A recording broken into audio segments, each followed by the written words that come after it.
I'm telling you to get out. My husband yells at me, glaring at me. Oh, divorce at last. I sigh. He smiles at me and says, You're defective, so you're no longer needed. I'm beyond angry.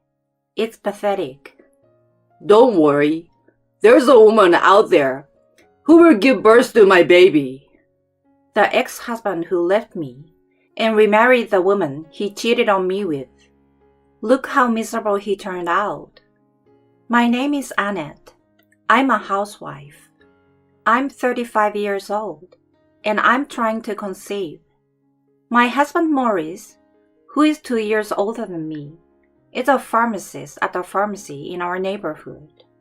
Before we got married, I was working as a pharmacist in the same office as my husband, and we started dating after he made a strong approach to me. About a year later, we got married. But since we could not have children easily, I became a housewife at my husband's request. To be honest, I was hoping to work as a pharmacist and wait for pregnancy more comfortably than trying to get pregnant while trying to make ends meet at home, but my husband insisted, so I resigned from my job. After retiring, we tried to lead a healthy life together as a couple, paying more attention to our diet than ever before. My husband also took the initiative in taking my temperature every morning and exercising with me. In this way, my husband and I both looked forward to the day when we would be able to have a child, but that day never came. My husband was kind to me at first, but it has been a year since I resigned. Now he was getting frustrated, and I was feeling more and more pressured. It seems this month wasn't good too. My husband sighed loudly in the morning when he heard my report. I was angry at his inconsiderate attitude. Let's try again next month. I tried to act tough, but what came out of my husband's mouth was a terrible line. Isn't it because of your age? Your sloppy lifestyle has caught up with you. You can't even take care of yourself, and you're just a housewife. You're a housewife, and you can't even take care of yourself. It's absolutely ridiculous that you can't have a baby even after quitting your job and devoting yourself to conceiving a child. You're the one with the problem. You're a one-trick pony, aren't you? It's definitely genetic, right? Your parents also had trouble having kids, right? He made a terrible accusation. I was deeply disgusted. Blaming my parents for my inability to have children without any evidence is unforgivable. I invited my husband for a fertility test to clarify the issue, but he said, It's a waste of money. I have a sister and all my relatives have many children, so there's no way I'm the cause of infertility. I decided to take the test alone. The results were clear, proving that the infertility was not my fault. When my husband heard this, he said, Maybe the test is wrong. You wasted your money.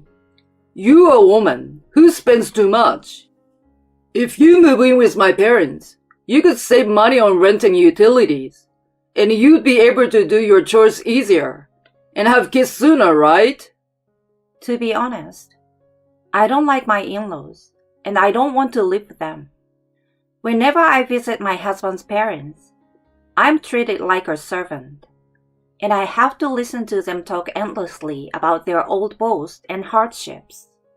And at the end, they always demand that I give birth to their grandchildren as soon as possible. It's impossible to conceive under such pain and pressure. It's totally impossible to live with them. My husband's parents live 2 hours away by car, and I think about his commute for his work and for my fertility care. I refused on the grounds that the clinic was too far away. Then my husband said that he could ask for a transfer to a pharmacy near his parents' house. I pointed out that we were renting an apartment, but the contract says that we have to wait a year to avoid penalty. Then he shut up. I was relieved that my husband was a cheapskate for now, but I'm not sure when he will try to make me move in with his parents again. I wondered if I should continue my examination under such circumstances. After that, my husband began to avoid me in the morning, and my fertility examination did not progress at all. On the contrary, my husband worked overtime or went on a business trip, and we saw each other less and less. As these days continued, my husband suddenly told me that he was going to go out on his own to have a child. He told me that he had requested a transfer to a pharmacy near his parents' house. Instead of living with his parents at home, he would be renting an apartment. My husband is a cheapskate by nature, but renting an apartment is very strange. From this point on, I began to feel uncomfortable. I asked him to refuse the move, but he said he could only do it if I was fertile. No. He proceeded to make preparations on his own and left the house with a sense of relief. He started his life as a single man, and as expected, he never called me or made any sign of coming home, even on holidays. 6 months later, a young woman I didn't know came to my house unexpectedly. She looked to be in her late 20s. "Hi, I'm Maurice's girlfriend. I got here earlier than I was supposed to." Within a few minutes, my husband came home. "Oh, you got here before me." My husband said this and started to make a call on his phone somewhere. After the call, I said, "What does this mean?" But for some reason, my husband remained silent. Then, the intercom suddenly rang. It was my in-laws. "Did you call them?" I retold the truth in front of the family. "I'm getting remarried to someone who will bear my child. This woman is pregnant, so you are done. Get out now." He keeps talking and said something I don't understand, and hands over the divorce papers. "Wait a minute. What do you mean she's pregnant? Does it mean you had an affair? I'm not infertile." I asked him questions one after another. "You're the kind of person who can't have a baby. Just shut up and leave." "What's going on? Explain yourself." I questioned him some more, and now my father-in-law intervened. "That's enough. We're gonna have the baby we always wanted. The best thing you can do now is leave." "I'm talking to my husband because I can't get through to him. So why are you two here?" Maurice sighed heavily. "Huh? That's enough. We don't need to talk about it. You're lucky you don't have kids, or you'd be in serious trouble over child support. All you have to do is sign the papers and walk out. It's that simple, isn't it? Now get the hell out." "Why are you saying that all of a sudden?" I thought my husband was going to say something in response to my words, but the woman he was cheating on me with butted in. "Why don't you just leave? It's your fault for not having children, isn't it?" "Oh, you should wear makeups before you leave. You can't go out without makeup." She said that while smiling at me. My husband looked at me and said, "I mean, you're defective, so you're no longer needed." I was beyond angry and ashamed that he would call me defective. "I understand. I'm divorcing you." I went to get a pen. My husband and the woman with whom he was having an affair with, my parents-in-law, are looking at me with disgusted eyes, as if they were looking at something dirty. I'm sure these people who don't know anything will regret it, but it doesn't matter to me anymore. It doesn't matter at all. I snatched the divorce papers from him and signed them. I packed my personal belongings and left the house. Then I called my parents. I have only been back home a few times since I got married. My parents told me to come home at once. I stayed overnight in a hotel in the meantime and returned home the next morning. A month later, I got a call from my ex-husband. Hey, what do you mean alimony? He sounded very impatient. I had obtained evidence of my husband's infidelity from a detective agency. When I felt uncomfortable with his behavior, I immediately asked the agency to investigate. With that evidence, I retained a lawyer and filed a claim for alimony. I guess he got the papers. I'm not going to pay it. You're the cause of the divorce. You should pay the alimony. My ex-husband kept spouting off one nonsense after another. After listening to him for a while, I thought there was nothing I could say to him. I have retained a lawyer. Please do not contact me directly. I said that and hung up the phone. I blocked his number and email address as well. I shrugged at the thought of not having to listen to his rantings. A few days later, he came to my parents' house. I had goosebumps and a feeling of disgust at what he was doing. I didn't want him to enter the house or even the front door, so I decided to go out the front door to deal with him. He told me that he was already thinking of divorce, even though he was supposed to be living with his new wife. I could guess why he wanted a divorce. So, why come all the way over here to talk to me about it? Why don't we start over? Marrying that woman made me appreciate you all over again. Huh? How is that possible? Don't say that. Just because we've been apart for a little while doesn't change the fact that I love you. It was so stupid that I had to laugh. If you're laughing at me, then you forgive me, don't you? Huh? Don't be silly. I wanted to stop this, but I suddenly thought of something and changed the subject. That's right. The woman you are having an affair with, Gladys, right? Hey, how do you know her name? She didn't introduce herself, did she? My ex-husband sounded surprised that I knew her name. Of course I know her name. I've had a professional investigator look into it, and I've sent a certified letter to demand alimony. My ex-husband seems to confirm this. So, about her. She can't get pregnant, can she? That's why you're trying to get back together, isn't it? How do you know about that? Just how much do you know? The truth is, the day you asked me for a divorce, I knew she wasn't pregnant. Because the pictures taken by the agency during their investigation showed her having drinks with another man at a restaurant. While you were working during the day, she was having fun with another man every day. Pregnant women aren't supposed to drink alcohol heavily. My ex-husband seems to give up and started talking about her as if he was complaining.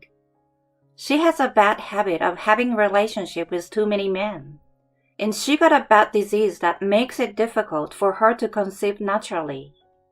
She loves to play with men, but she also wants to get married. So she set her eyes on my ex-husband, who is a pharmacist and has a stable income. All you did was tell me to get out.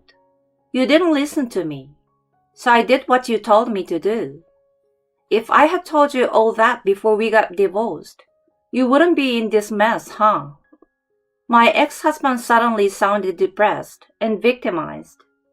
I remembered his words at that time, and it made me angry. You cheated on me. You're the one at fault. It doesn't matter now, so don't ever ask me again. You're bothering me, I said, and locked the front door. He continued to ring the doorbell and yell at me. I called the police, and 2 policemen came and took him away. I recorded today's incident on my intercom, in case it might come in handy someday. 20 years later, I was shopping downtown when, to my surprise, my ex-husband approached me. I hadn't seen him in 20 years. He looked very shabby. He looked terribly dirty, though it was inevitable after so many years. It's lonely being single, huh? So you have no choice but to hang out with your younger colleagues on your days off. He still talks down to me. But it's not my junior colleague beside me. It's my child. It's my own daughter, the one I gave birth to. I turned out to be all right. It happened on the last night I spent with him. On that last day, miraculously I became pregnant. I didn't want to have his child, but I was so busy with divorce, moving, etc., that I didn't realize I was pregnant until after 22 weeks, when an abortion was possible. I didn't want to have a baby, but it was a life I was entrusted with. I risked my life to give birth to it and raise it as my own. I told my daughter in front of my whiny ex-husband, "He's your dad, genetically speaking." My daughter, who knew who he was, greeted him with a puzzled smile and a hello. What? She's my daughter? What do you mean? My ex-husband's eye widened at this unexpected turn of events. Yes, genetically she's yours and mine. No way! You're supposed to be infertile. She's your stepdaughter from your second marriage, isn't she? If you're single, did you adopt her? I've told you before that I'm not infertile. There's no problem. This child is mine, for real. If you doubt me, check the birth certificate. Oh, but you never had a chance to check, so it's no wonder you don't know.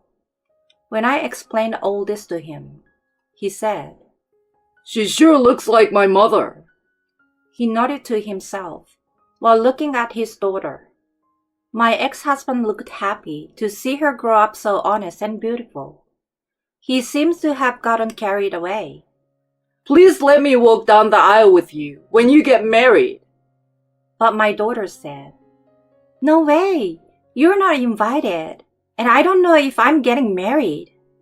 I have to be careful not to fall for a guy like you. My ex-husband stared at her in shock. What did you teach her?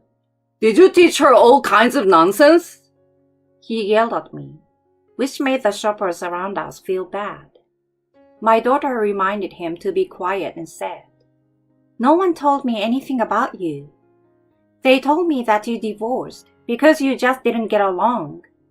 But when I was in middle school, I found Mom's diary and the video of you yelling at her on the front porch, and I understand what kind of man you are. And today, I see that you're a terrible man. My ex-husband can't even talk anymore. If I had grown up around you, I would have had a hard time dating because I had the wrong standards for a man. Thank you so much for divorcing him and taking such good care of me. She smiled at me. I'm so glad I gave birth to a daughter I love and took good care of her. I'm thankful that I was able to raise her to be a kind and smart girl who loves her mother. My ex-husband looked devastated and disappeared without saying goodbye. In fact, I had heard about my ex-husband from a former colleague. He and the woman he cheated on me with are still together without divorcing, but they are still childless. His narcissist attitude has become a problem at his workplace, and it seems that no matter where he goes, he is always transferred to a different location. The other woman has not been able to adjust to his new place of work and has become a lazy pig who stays at home. I'm convinced that I made the right choice in divorcing him at that time, and although I could not afford luxury, I'm glad that I raised my daughter by myself. My daughter is my precious treasure. She's my best friend and my best ally. She is an adult now, but I will do my best to take care of her health so that I can gently watch over her and help her anytime I need to. I will continue to love her with all my heart. My daughter doesn't seem to be planning to get married yet, but I hope she will have a happy married life. I don't want my daughter to get married to a man like my ex-husband. She won't be cheated on. I just hope.